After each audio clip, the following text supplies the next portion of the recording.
Ni Wadada Center hapa, unaongea na Akila.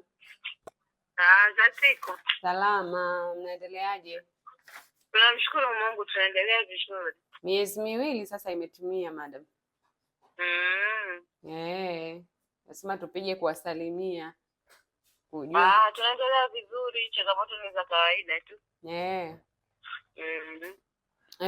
Kwa hiyo kama ni kwenye majukumu yake dada Beatrice, kwenye malezi unamuonaje? Kwenye malezi kuna sometimes, unajua sometimes anatoka, sometimes anarudi kwenye key.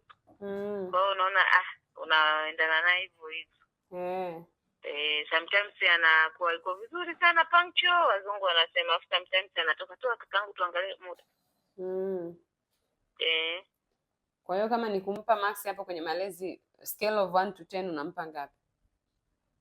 Angalau 8. Sio mbaya sana. Kwenye usafi?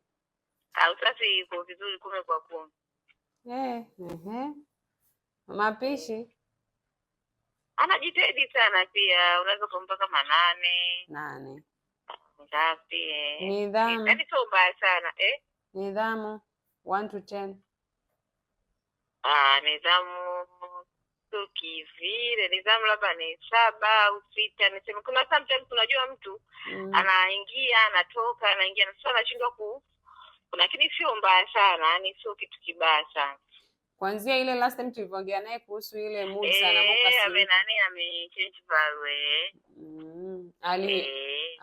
Kwa hiyo amebadilika ile kusema atanuna mara ile imechange yote sasa hivi. Na ameacha kabisa. Nadhani unajua pia kitu kingine nilichokisoma kwake ni kwamba ni mtu ambaye aliyekuwa ana maisha yake sijui nahisi. Sasa kuna vitu unajua unakuwa na precaution fulani hivi kwamba sometimes una feel kama ungekuwa kule, sometimes ndio hivi yani, lakini sio mbaya sana. Sio mbaya. Sawa. Kwa hiyo performance yake sio mbaya, ni above average. Sio mbaya, yani wala sio mbaya sana, wala sio kibaya. Kwa hiyo mengine tena ya ubinadamu hamwezi kuyatreat nyewe moja kwa moja. Mengine tena ndugu yangu ya ubinadamu. Ya msingi ni yale tu makubwa basi. Na kama ni sisi kuzungumza naye, ni wapi ambako labda tumwambie aboreshe?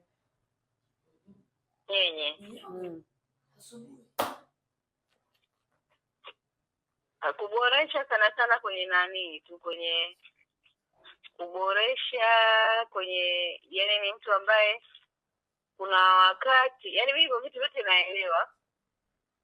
Kuna wakati mtu anakuwa kama vile kachoka sijui. Unaelewa yani sio kachoka, sio nisemeje, yani ni mtu ambaye anakuwa kama,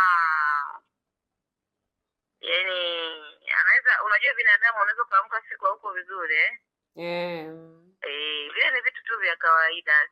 Sina nani naye sana kwa sababu mimi nimeshakaa na wadada. Kwa najua kwamba yani mdada akiwa na shida sana najua. Ndio maana yeye si hana shida kabisa. Wadada anakuwa na changamoto kubwa sana. Lakini yeye anajitahidi na sometimes ukimkumbusha anarudi kwenye mstari wake. Kwa hiyo sehemu zote nadhani iko beta tu. Hakuna nani sana kubwa. Yaani hakuna kitu cha kunistua. Sawa madam. Na tarehe 28 sio kama itakuta Dar es Salaam jamani. Natamani mje kwenye workshop. Angalau angehudhuria hata workshop, kuna vitu vingine ataendelea. Nitaka ile siku ya kuhudhuria lakini ikashindikana, wakawa mbakia Dodoma. Tarehe 20 wiki ijayo inawezekana wakaje. Waje basi. Inawezekana wakaje. Sawa madam. Sawa, hamna shida, tuko pamoja. Madam, asante sana. Hakuna sehemu ya kunanita sana kwa sababu vitu vingine hivyo ni vya maumbile ya Mungu, huwezi kuingilia. Sawa. Sawa basi sisi nadhani tutaongea naye kumsisitiza tu ili asitoke kwenye line, yani kumwambia tuendelee kuboresha. Vingine vya Mwenyezi Mungu huwezi kuvingilia. Paniki kuna siku moja sana yani inatokea. Tunasema kama kibinadamu tu. Sawa. Basi na sisi tutaendelea kuzungumza naye, na kama akija workshop ataendelea kujifunza vitu vingine zaidi. Hamna shida, tuko pamoja. Haya, sawa madam, asante sana. Labda nikukumbushe tu kwamba kwenye dhamana ya mwezi huu ni nusu ya mshahara wake, alafu anakuwa amemaliza. Kwa hiyo mshahara wake utakaofuata utakuwa unampa wote. Kwa hiyo hamna shida, nani siku itakapofika ile tarehe 21 sio nadhani. Tutana nitaconfirm ambayo ni leo. Tarehe 21 ni leo basi nitaangalia baadaye. Haya, sawa madam, hakuna tatizo. Haya, asante sana madam, nikutakie siku njema na majukumu mema. Tutazidi kuwasiliana kukiwa kuna changamoto yoyote, basi utawasiliana na sisi. Sawa. Haya, asante. Bye.